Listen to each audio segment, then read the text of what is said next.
Hi, everybody. How's it going? This is Michelle Thorne from DAMES, Differently Abled Mothers Empowerment Society.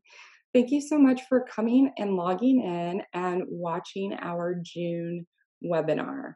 As you know, DAMES is committed to educating mothers who are raising special needs children and providing them with as much information as we possibly can so that you can always make empowered decisions for your children.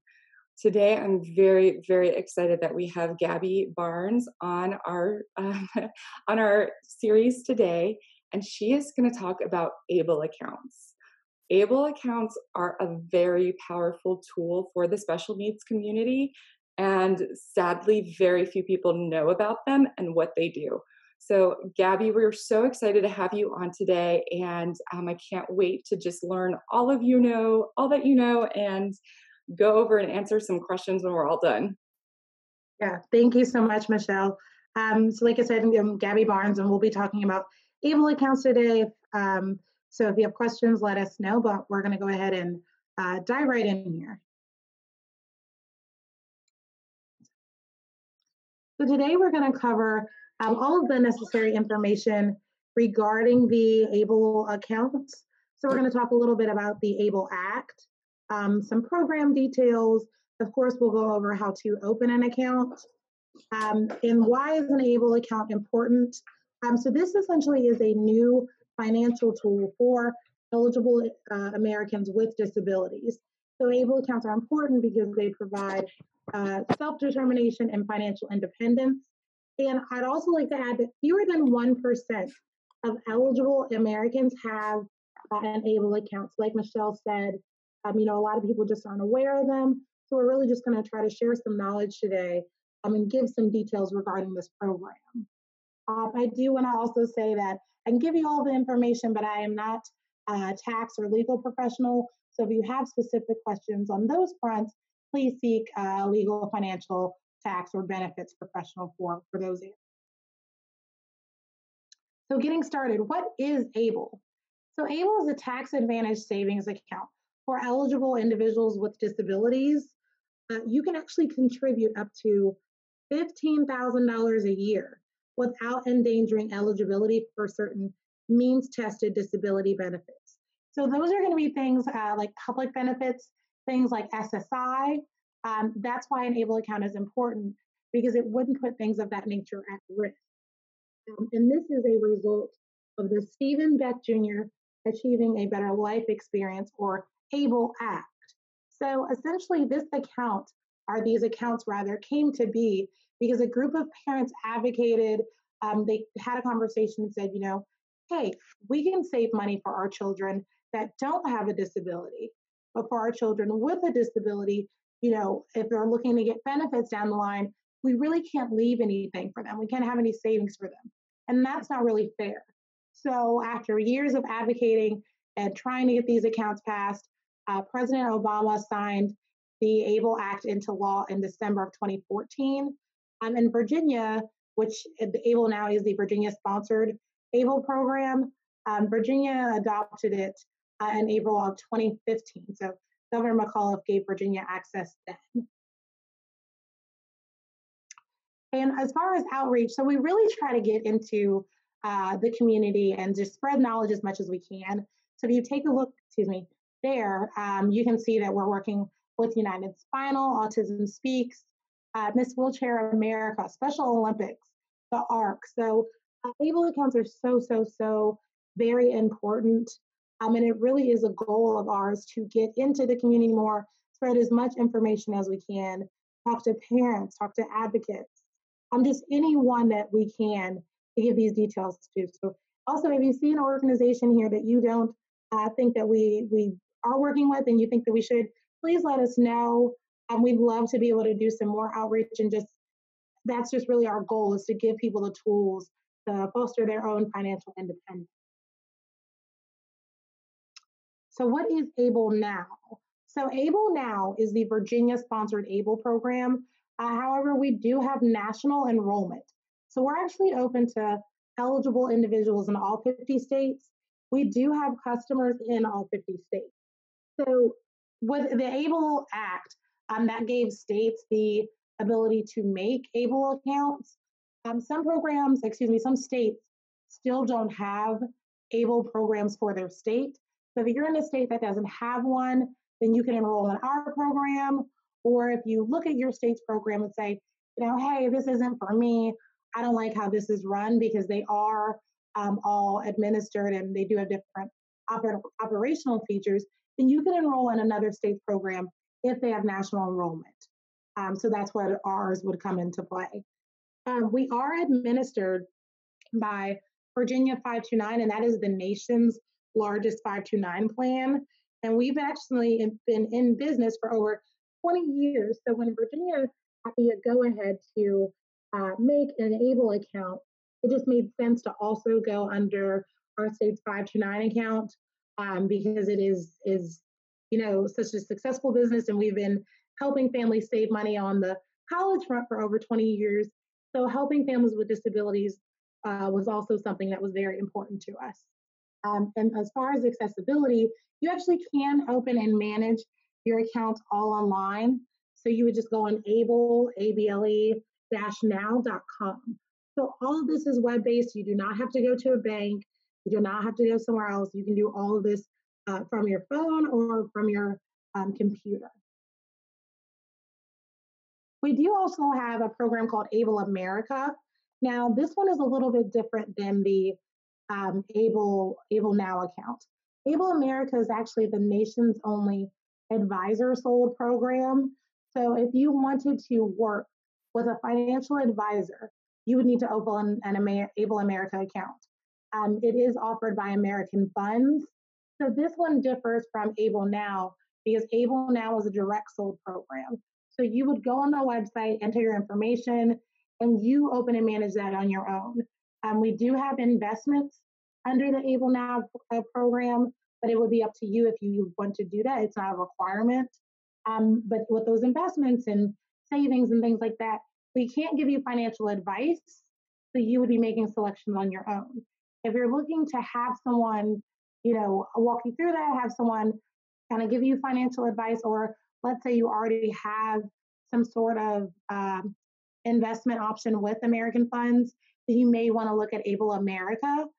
So you would just need to contact a financial advisor to get that started. Okay, so eligibility. So who is eligible for an ABLEnow account? An eligible individual is someone who developed the onset of their disability before the age of 26, and they either are entitled to supplemental security income, so SSI, or SSDI, Social Security Disability Insurance benefits, based on blindness or disability. Or they can self-certify if they have a diagnosis from a physician. So in this regard, you have to have the onset of the disability before the age of 26, but you can be older than 26 now to open an ABLE account. I do get a lot of questions on that front saying, hi, I'm in my 30s, my 40s, or I have an adult child and, oh, they're older than 26, they don't qualify. That is not correct. It is just the onset of the disability that has to happen before the age of 26. And then you have to either be entitled to those benefits or have something from a doctor. So if you can get a physician to, write a note or something saying, hey, yes, this is correct, this person did have the onset of their disability before 26, and I can verify that, then you can self-certify on your own. So you don't have to be actively entitled to other public benefits to also qualify for an ABLEnow account. Okay, how can I use the money? So ABLE accounts are able to be used at any time for any reason to be paid or to pay for expenses relating to a person's health, independence, and quality of life. So that's nice and broad, and that's including things like living expenses, health and wellness expenses, housing, transportation, education, financial management. So anything that that person needs to live day to day that helps them live with a disability, that helps them in their life or helps them in school or whichever, you can use the money in the ABLE account. And I definitely get a lot of questions about what can I use the money on, or where's the list of expenses? there isn't a list necessarily of what you can use the money on. It's broad because it's meant to be inclusive. So this, giving these general categories really allows someone to have their own financial independence and allows them to just make their own financial choices. So as long as it's something relating to the beneficiary, so who the account is for, then yes, you can use the money in the ABLE account. So again, whether that's, maybe I need to pay for transportation, maybe I need something for school, maybe, I need money for therapies or, medical tools or anything that you need, please, please, please use the money in the ABLEnow account. So benefits of an ABLE account. So the accounts are very flexible. They are easy to open and manage. So again, that's all online. So anywhere that you have internet access, you can surely use your ABLEnow account. Additionally, these accounts are tax advantaged for Virginia residents because we are the Virginia-based program as far as them gaining an additional incentive, but the earnings do actually grow free from federal taxes. So if you're saving, you do not have to worry about federal taxes on the money in your ABLEnow account. And then again, the biggest reason is because it does not impact benefits. So they are disregarded when we're determining eligibility for certain means tested benefits. So those are going to be things like SSI. And for SSI, you can actually have up to and including $100,000, and that's actually disregarded when determining Social Security benefit eligibility. So 100,000 and over, then you would need to definitely spend some or something of that nature.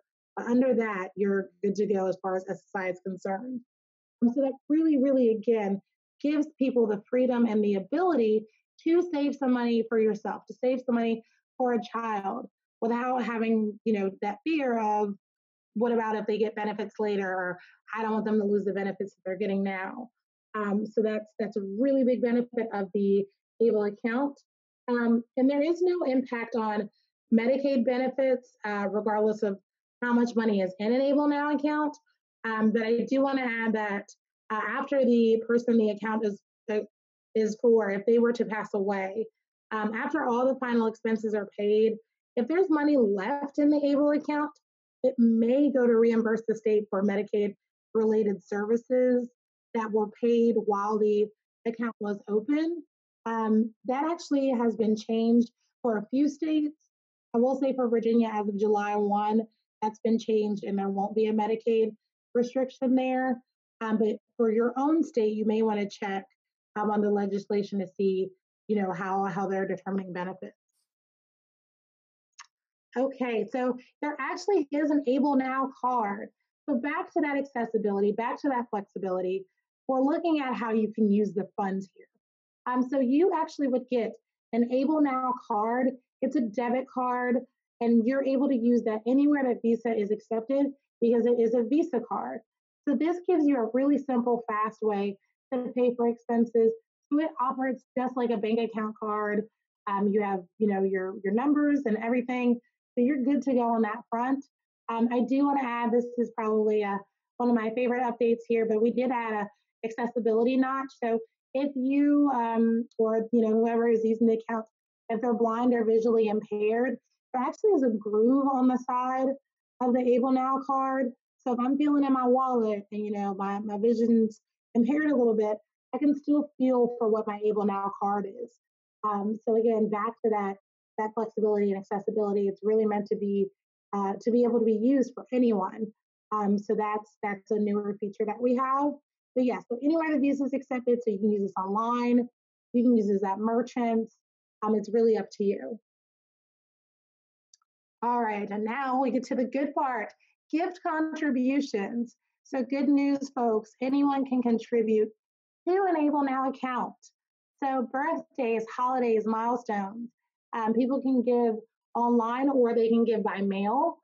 We actually have a give a gift option on our site. So if you go on ablenow.com, it'll be right there. If they want to give online, they're just going to need some information from you.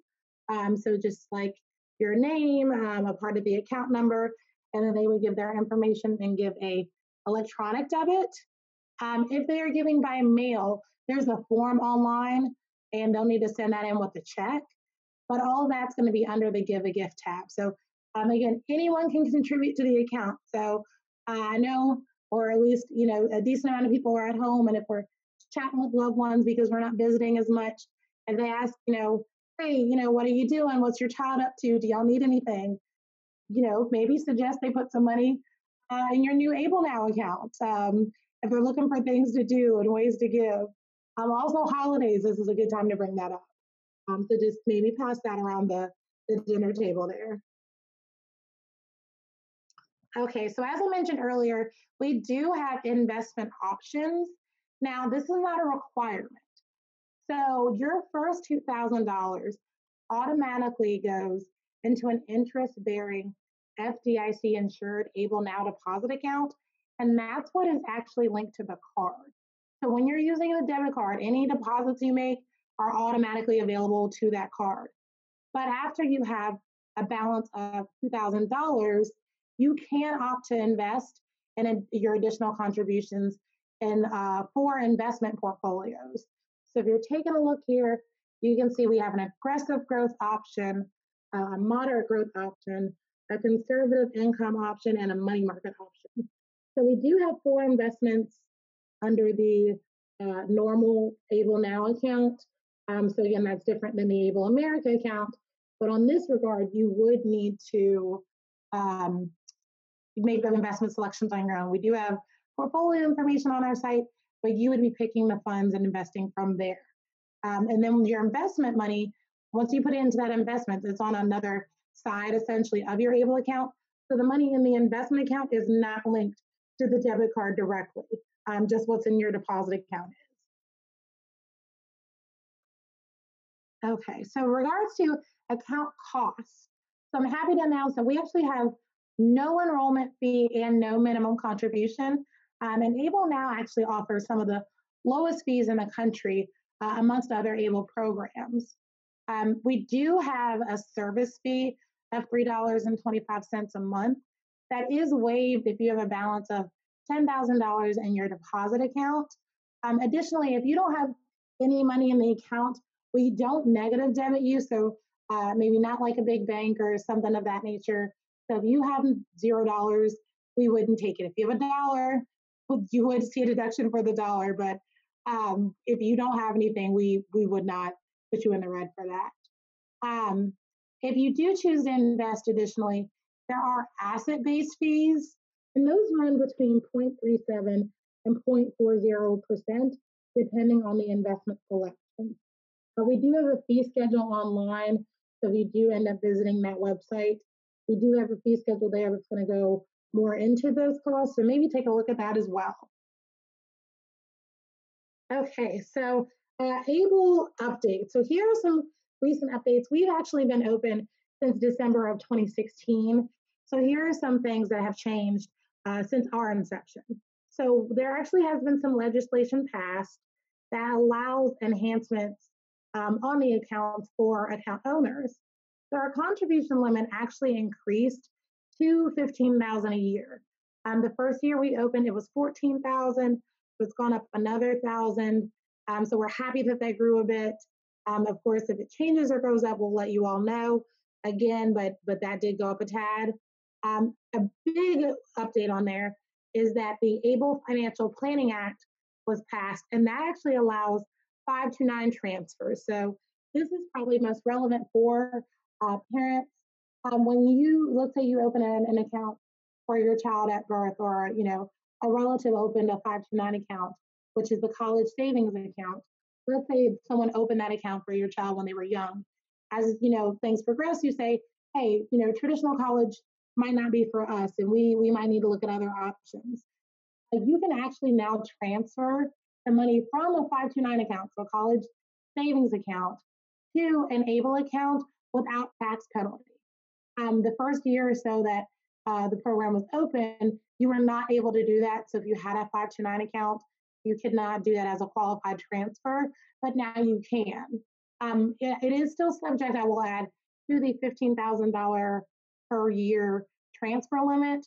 So let's say you have, 30,000 in your 529 account.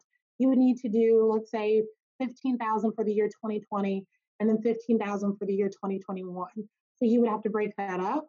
But if you'd like to transfer it over, you can. And I know I do definitely get some questions on why would I transfer? Which one is better? That's really up to you as a parent or caregiver. I will say 529 accounts are designed specifically for college related or educational related expenses. So things like housing, room and board, things purely for school. For an ABLE account, you can use it for education and all those things, but also everything else. So medical fees or therapies or job trainings or anything else, transportation. So you can use an ABLE account for education and more, and a 529 account is more so just for education. So again, it's completely up to the account owner, but they do operate a tad different. Another huge update is that the Able to Work Act was passed, and that really incentivizes ABLE beneficiaries to work. So that Able to Work Act actually allows beneficiaries that are working to contribute their own earned income, and they would actually be able to go past the maximum contribution limit for the year. So let's say, I'm a mom and I have an account for my child. I give 5,000, dad gives 5,000, grandma gives 5,000. You've now capped, or you've now reached the maximum of that 15,000 a year. When you've done that, you can't contribute anymore. It's a hard stop, and that's a collective 15,000, no matter the sources. But let's say my child has a job and they want to give money from their paycheck, and we've already maxed it out for the year. As long as it's money that's coming from their own earned income, they can actually give roughly another $12,000 a year to an ABLE account. So if you've maxed it out and your child is working or is maybe looking to work, but is nervous because they don't know where to put the money, you've already hit that limit, this act would actually allow them to give above that because it's coming from their own earnings. So that's definitely a big win in the ABLE community on the ABLE front, because that's really going to incentivize, teenagers, young adults to, get a job or be able to save some money from a job if they have one or looking to get one, without putting those benefits or their savings at risk. Additionally, there is a saver's tax credit potentially for contributions made to an ABLE account in regards to retirement savings. So there are a ton of updates that have come on the ABLE front. Next steps. So to get started, this is our website. So this is www.able-now.com. When you go on here, that application is going to be under that purple tab that says Open an Account. So when you go there, it's going to take you right to the application. You would fill that out. If you're a parent, you're going to fill out your information and then your child's information, and it will get you started. So you would just start that there. Once you've opened an account, where it says My Account, this is where you actually go to manage your account. So to log on and make transfers or do your statements, do your balances, all of that is under My Account. That's how you access your portal. Additionally, that Give a Gift, that's where you're going to tell family and friends to go if they want to give an electronic deposit, if they want to give a check deposit, because it's going to give them the information and the form that they'll need for giving a check deposit. And then after all of this, let's say we go through the presentation and you're, hopefully ready to open an ABLE account, but let's say you're just not there yet or just want to stay up to date on the ABLE front. If you click on subscribe, that'll let you sign up for our newsletter. We do not bombard you, but we do just send out updates on ABLE, notifications and things. So we do hold webinars on our site. So that'll just keep you up to date on what's going on with the ABLEnow program. So I would definitely recommend subscribing to that. And if you have questions additionally, please just contact us. Our Contact Us tab is at the top of the screen as well. Okay, so what do you need to open an ABLE account? So you are going to need some information So to open an account, you're going to need your name, address, and date of birth, also a social security number and bank account information. So since you can do electronic debits, you would actually need to have that bank account listed. You'll need to have that information to sign up. That's how you link the bank account to your Able account, so you can do transfers to and from. So if you have a Bank of America, whichever account, you would provide that. We verify that when you do the application, and then you're able to just go into your Able portal, and move funds. If you're opening an account for someone else, so if you're a parent or guardian, something of that nature, you're going to need all of that information. So the name, address, date of birth, not only for the person in your care or your child, but also for yourself. So just make sure you have all of that handy going into the application. As far as who can open the account, so for a minor, if a parent or a legal guardian, for a parent must open the account and they would manage it as an authorized representative.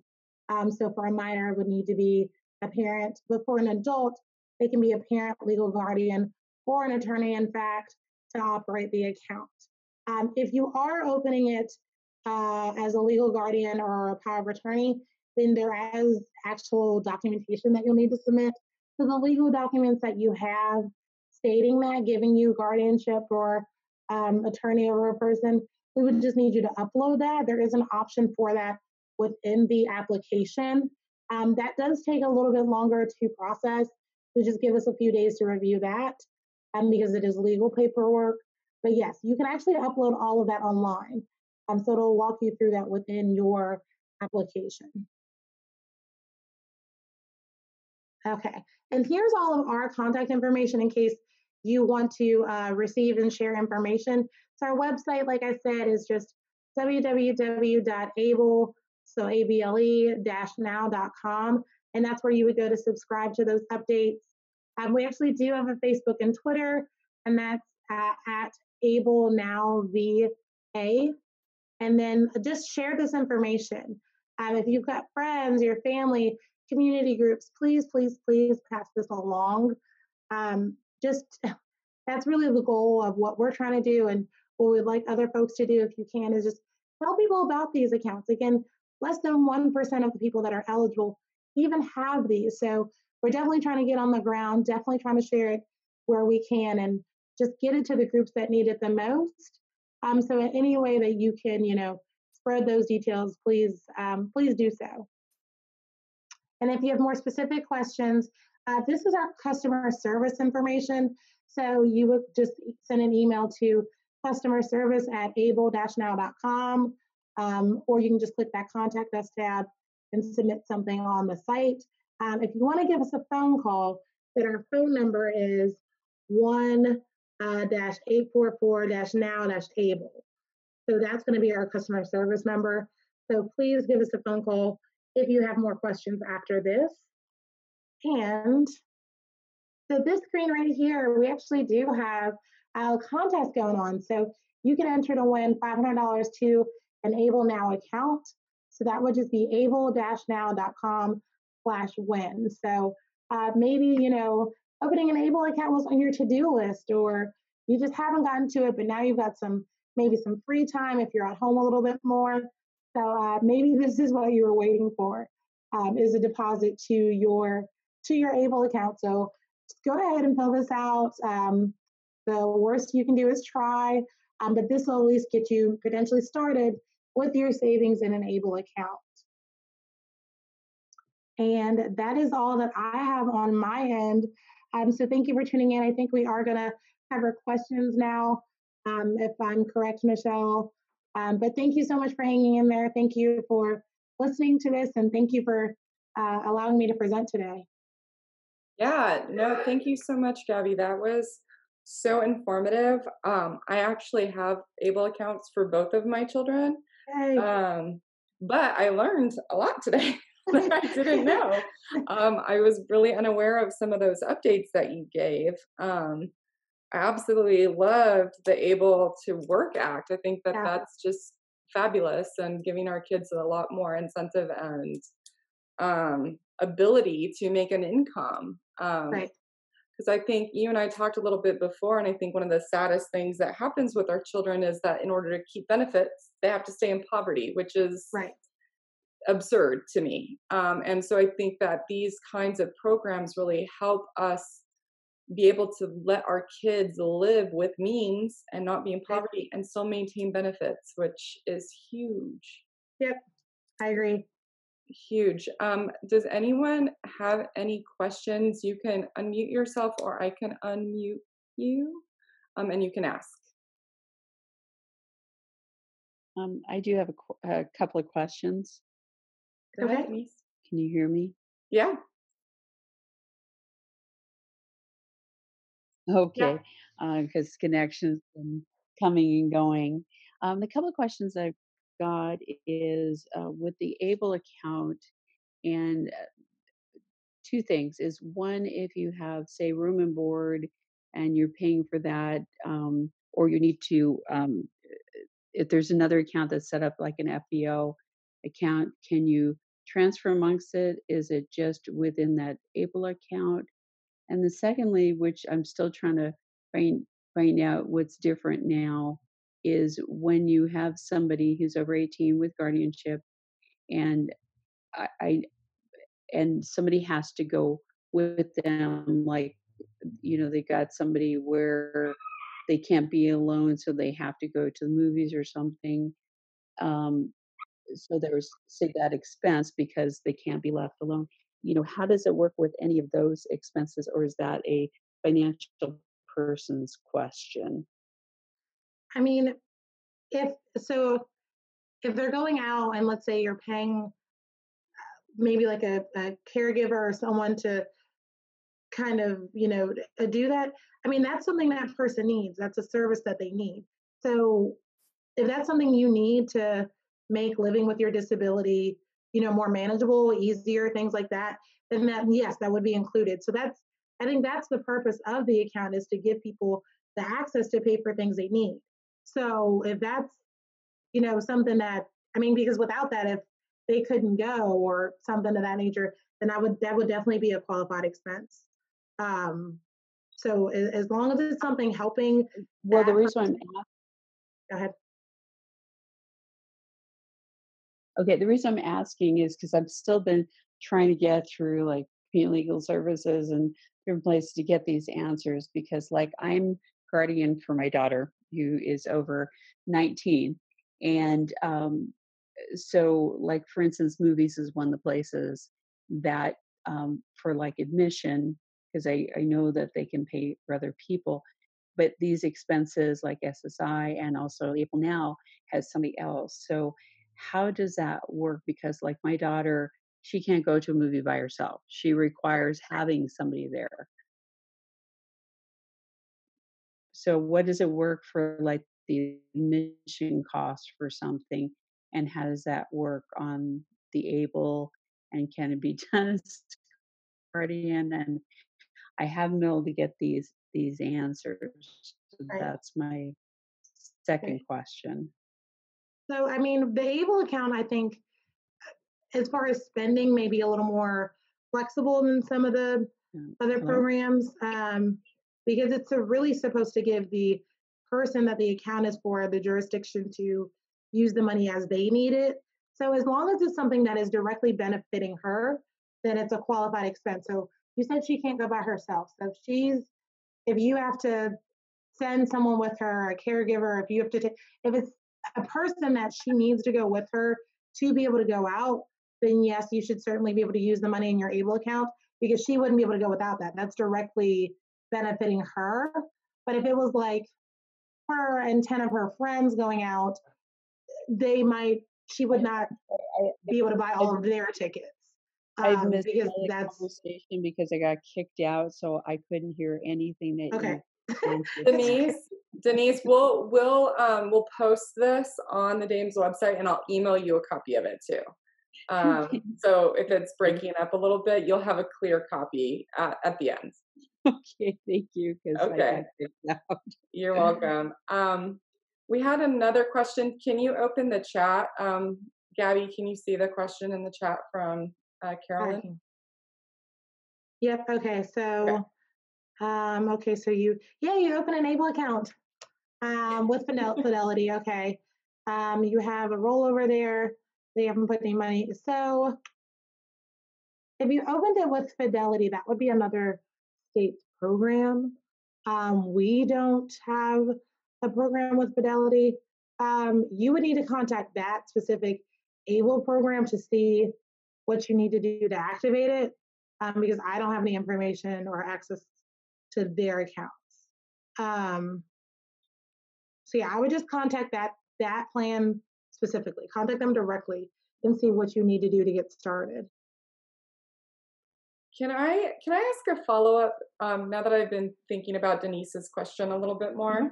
So Denise has guardianship over her daughter. Would Denise and her daughter both get their own like debit card or credit card for the account so that the daughter could use it without Denise being present?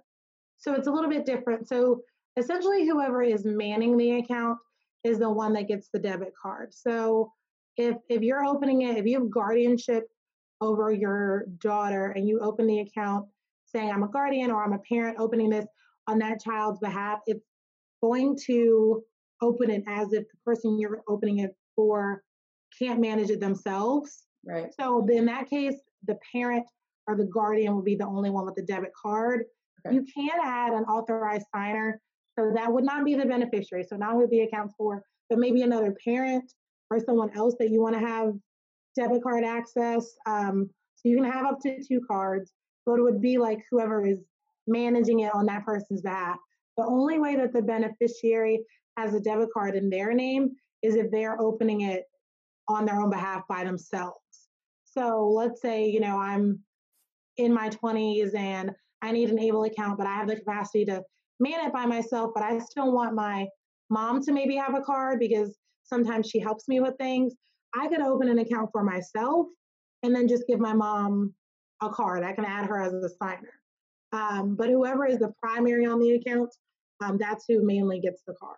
Okay. But if you have like a worker or respite provider who is always with your child or your adult and you Yeah. trust them, then you can give them a card to your Yeah, account. you just have to be comfortable giving them that access, but yeah, that's completely fine. So Yeah. yeah, you can have up to 2 cards. It just would not be for the beneficiary unless the beneficiary was like the owner of their account, and they Uh, can only do that over 18, anyways. So a teenager wouldn't be able to do it. so every state that has an ABLE account has different rules attached to it. Is there anywhere to go where you can quickly see what the differences are between the states, or is it just kind of like a hot mess and it's really hard to figure out like which one will put all the money back to the state after the beneficiary passes? Like that was huge for me when I heard that. I was like, whoa, wait a second. Like Yeah, I'm gonna build all this wealth and then the state's gonna take it. So yeah. how like There's a website and it's www.able, so ABLE, N as in Nancy, R, C as in cat.org. And that's the National Able Resource Center. And they're going to have the most comprehensive view. They'll have information on all states. So you can click on a specific state and do like a at a glance kind of thing. So I would take a look there if you're comparing programs. And that's a quick way to see also if your state even has a program. Um, but every state does like the operations are different. So I know some don't have a debit card, or some, might require you to invest. And if your state's, one of those and you don't like it, that's where you would have the option to invest in like a national program like ours or something else. So I would just say, definitely get an ABLE account, but definitely do your research to see, if your state's program works for you. Just find a program that works the best for you. Is definitely what I would do to get started. okay. And then I just wanted to clarify one more thing that you talked about in the presentation. So if you have like an older child and you were saving with a 529, you can transfer that over, but it sounded like what you were saying is you have to do them in $15,000 chunks Right. until you deplete Right. the So the 529. yearly maximum for an ABLE account is $15,000. Okay. And that's from all sources. So like if you're giving as a parent if a grandparent's giving, if an uncle's giving, whomever, collectively that account cannot accept any more money over $15,000. So it's the same thing if you're transferring from a 529 account. Okay. Like, so if your 529 account has, $50,000 in it, you can't move all 50 at once.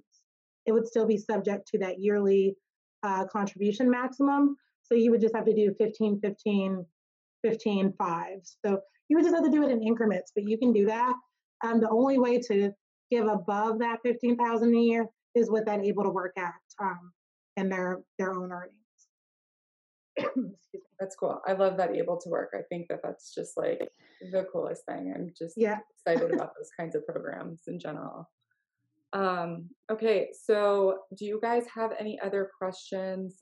Brittany, Kimberly, I just want to make sure I got you guys. If you guys have any questions, I'm gonna leave it quiet for a minute. Michelle, this is Brittany. Can you hear me okay? Yeah, you're fine.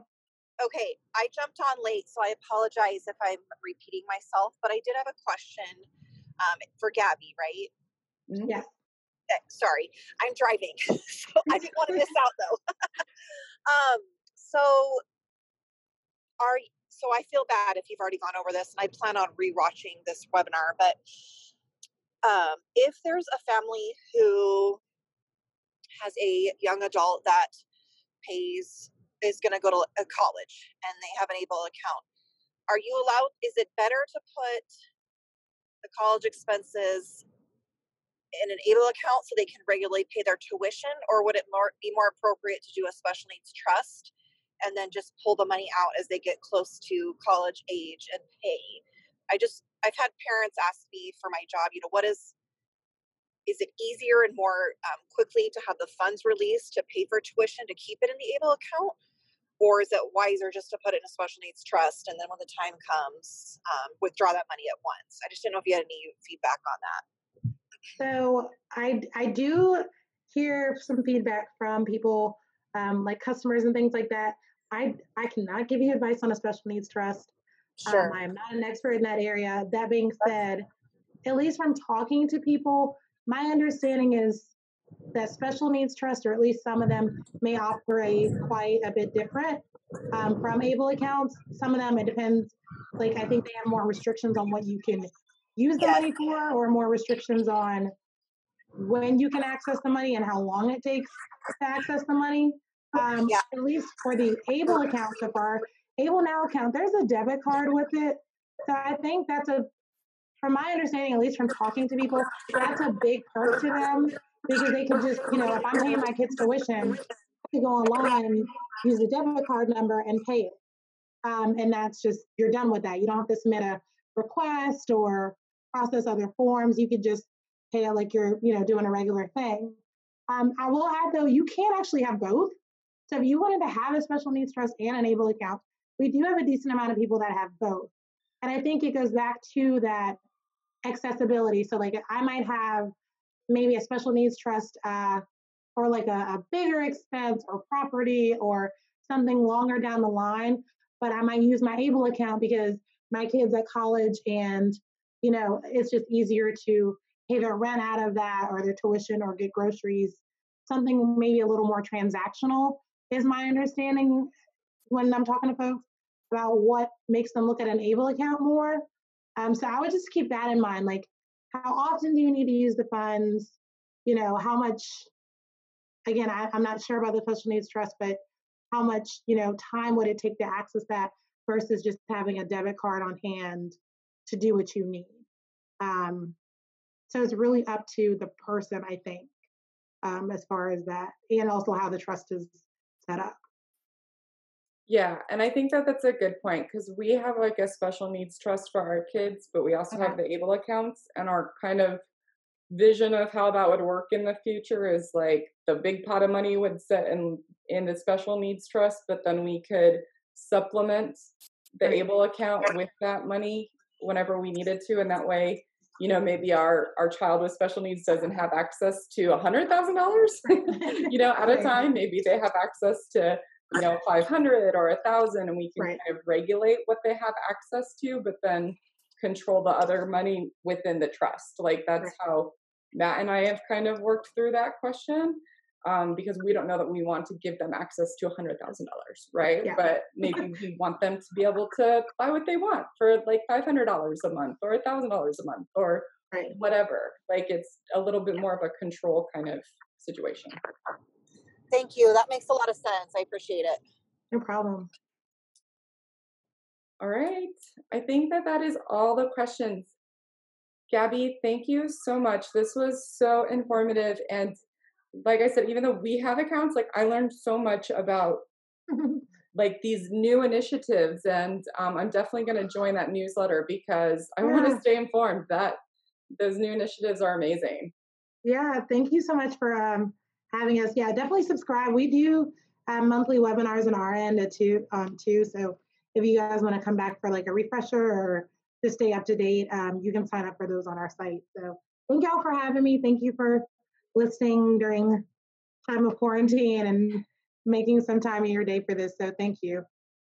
Awesome. Thank you, Gabby. We'll see you Bye. later. Thank you. Bye, Bye guys. bye. Thank you for coming.